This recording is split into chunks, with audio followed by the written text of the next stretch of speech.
कि साहब ये कहा गया कि साहब 4 शादी क्यों करते हैं मुसलमान? तो कहा गया कि साहब इसलिए करते हैं शादी कि इस्लाम के दौर में बहुत सारी जंगें होती थी, युद्ध होते थे, मर्द मारे जाते थे, तो औरतें, यंग औरतें विधवा हो जाती थी, तो वो यंग औरतों को एक शेल्टर देने के लिए। जिस दिन मैंने ये सवाल पूछा उस दिन से मुझे इस जवाब देने वाले कोई मिल नहीं रहा है। मैंने एक सवाल उनसे पूछा कि मुझे ये तो समझ में आता है कि जब मोहम्मद साहब की उम्र मात्र 24 साल थी, तो जब उन्होंने पहली शादी खतीजा से की उस वक्त उनकी उम्र कोई 42 साल की थी, 44 साल की थी।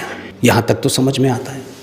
दूसरी शादी की उन्होंने, ये तीसरी शादी आयशा जिसकी उम्र 7 साल थी और खुद मोहम्मद साहब 54 साल के थे।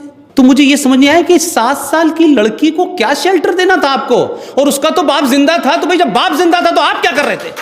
और आपको शेल्टर देना ही लग रहा था तो फिर आप कहते मेरी बेटी है। 7 साल की लड़की को बेटी भी बना सकते थे, निकाह करना जरूरी था। तो पता ही चला कि सिलसिला 14 पे जाके रुका।